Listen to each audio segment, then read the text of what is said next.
Hey y'all, welcome to Horrible Gaming. My name is Nora, and on today's video we are doing 2 ways to decorate the turning red house skin. For the first idea, I will be using a custom water rug which was created by El Serene on YouTube. I will have her linked in the video's description. This build also was inspired by Cozy Janie on Instagram, and I will have their Instagram linked in the video's description as well. I absolutely loved the idea of using water rugs around this house skin, so I'm excited to do my own version. I think we're gonna go with a more Zen garden approach with this, and then I want both sides to be easily transitioned around. I am working also on Eternity Isle. This location is right next to the lagoon area. It's the same spot where I did my Milan build, but this is such a great location I think for these builds. I feel like it just really complements the atmosphere of these buildings.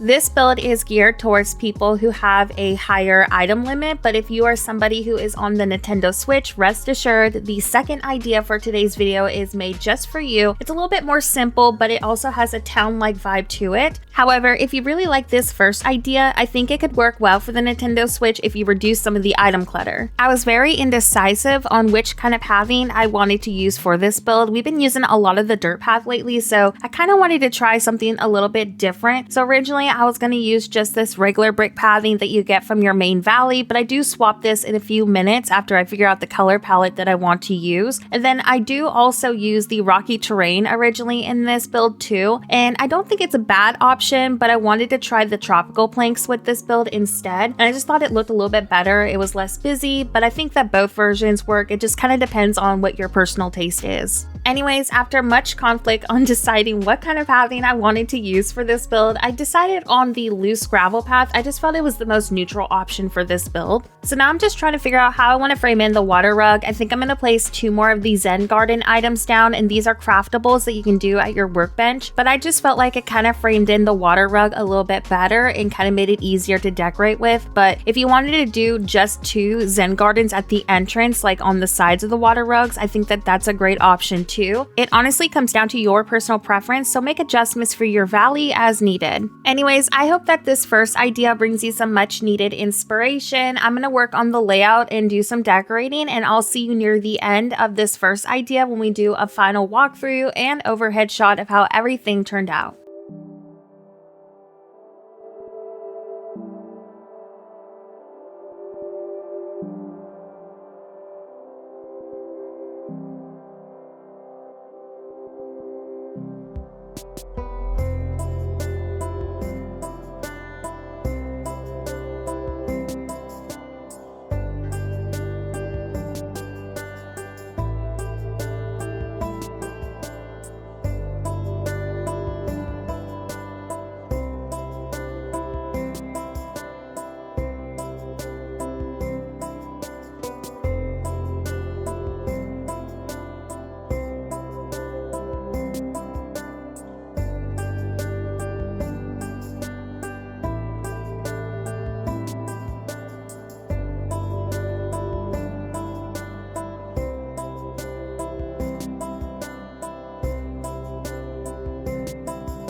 After all my final details, here's how the first idea for the turning red house skin turned out. I am so excited about this. I think it's going to suit really well the city theme that I had planned for these house skins, and I hope that it brought you some inspiration. As mentioned earlier in my video, the last idea for today's speed build is a more Nintendo Switch friendly option, and this is going to be a more city themed approach. For this idea, we're going to be using 2 of the turning red skins, and to do this trick, all you need to do is make your main house the ideal skin that you want to use, and then you can place a second additional one in the furniture tab under the house category. I really want to either create a bigger temple kind of vibe for this build or just like a little downtown area. I feel like both options can work really nicely. I do have one of the turning red house skins reversed backwards, so it's not too matchy on the interior part of this build, but I really wanted to showcase the docks on Eternity Isle because I think that this whole entire spot with Ancient's Landing is absolutely perfect for a turning red or Milan themed city. So I am planning to do something like this in a coming video, but I just wanted to showcase how great these buildings look over here.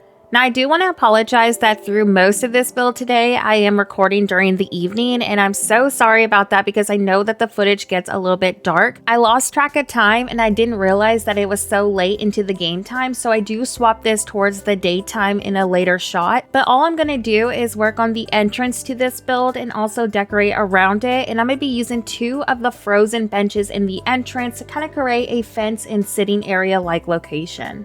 Once I get the entrance figured out, then I'm going to go ahead and detail this, and then we're also going to need to decide what kind of pathing we're going to use. Originally, I was going to do like this simple squared stone pathing that you get from the DLC, but for some reason I couldn't craft more of it. I went into my workbench and I couldn't see any additional options to make more, so I ended up swapping to the regular pathing that you see already in this file. But if you didn't like this pathing, you could definitely swap to another one, but originally I was really hoping to use the stone slab option. Anyways, just like the first build, we're going to work on the layout and do a lot of decorating, and I'll see you near the end of this video for some overhead shots of how everything turned out. But I hope that so far this last build idea is bringing you some much needed inspiration.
After all my final details, here's how the last idea for today's video turned out. I hope that y'all love it. I think it turned out so nice for this location, and I hope it brought you some much needed inspiration. I hope y'all enjoyed both ideas for the turning red house skin. Let me know your favorite one in the comment section below. Also, before today's video ends, I do want to give a huge shout out to all of my channel members. Thank you so much for supporting me as a creator. Just your support in general means the world to me. Thanks again so much for watching, and have a horrible day. I'll see you next video.